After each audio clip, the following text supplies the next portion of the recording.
அஷ்டலக்ஷ்மி நம் வாழ்க்கைக்கு தேவையான எல்லா விதமான வளங்களையும் வழங்கக்கூடிய திருமகளை 8 வித செல்வங்களுக்கு அதிபதியாக 8 தெய்வீக வடிவங்களில் வழிபடக்கூடிய அமைப்பு அஷ்டலக்ஷ்மி என்று அழைக்கப்படுகிறது. ஆதிலக்ஷ்மி பார்க்கடலை கடைந்தபோது தோன்றியவள் மகாலட்சுமி. பிருகுமுனிவரின் மகளாக அவதரித்தவள். திருமகளின் மிக பழமையான தோற்றம். இந்த லக்ஷ்மியை ரமாலக்ஷ்மி என்றும் அழைக்கின்றார்கள். தானியலக்ஷ்மி வேளாண்மை வளம் பெருக்கும் தேவி. இவ்வம்மையே அன்னலக்ஷ்மி என்றும் போற்றப்படுகிறாள். தைரியலக்ஷ்மி வீரம் வலிமை அருளுவாள். துன்பகரமான தருணங்களில் வாழ்க்கையில் துணிவை தரும் தாயார். கஜலக்ஷ்மி கால்நடைகள் மூலம் வளம் அருளுபவள். இவ்வம்மையே ராஜலக்ஷ்மி என்று அழைக்கப்படுகிறாள். இத்தேவியின் கருணையினாலேயே இந்திரன் கடலுக்கு அடியில் இருந்த இந்திரலோகத்தை திரும்பப் பெற்றான். சந்தானலக்ஷ்மி குழந்தை பேறு அருளும் திருமகள். மடியில் குழந்தையொன்று அமர்ந்திருக்க அருள் புரிவாள். விஜயலக்ஷ்மி யுத்தங்களில் மாத்திரமன்றி எடுத்த காரியங்கள் எல்லாம் வெற்றி பெற அருளுவாள். இவ்வம்மை ஜெயலக்ஷ்மி என்றும் அழைக்கப்படுகிறாள். வித்யாலக்ஷ்மி இவ்வன்னையே வித்யா எனப்படும் ஞானமாகிய கல்விக்கு அதிபதி. இத்தேவி கலைமகள் மற்றும் அலைமகள் சேர்ந்த வடிவமாவாள். அறிவையும் கலைகளில் வல்லமையையும் தருபவள். தனலக்ஷ்மி பொன் பணம் என்பவற்றை அருளும் அன்னை. இத்தேவி வைபவலக்ஷ்மி என்றும் அழைக்கப்படுகிறாள்.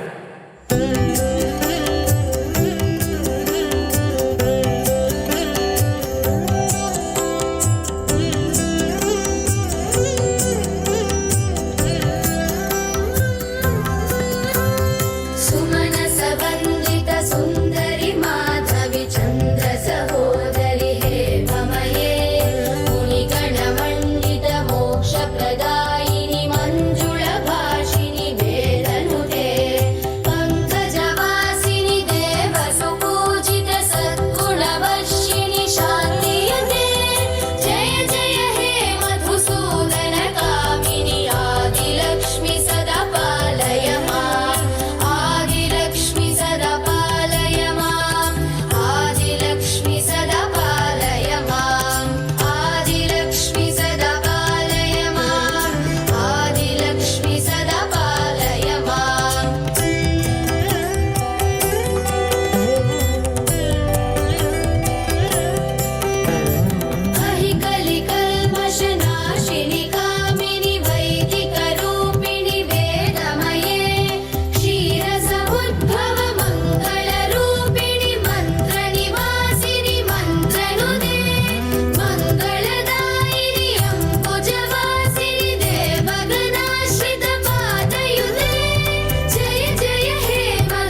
நிற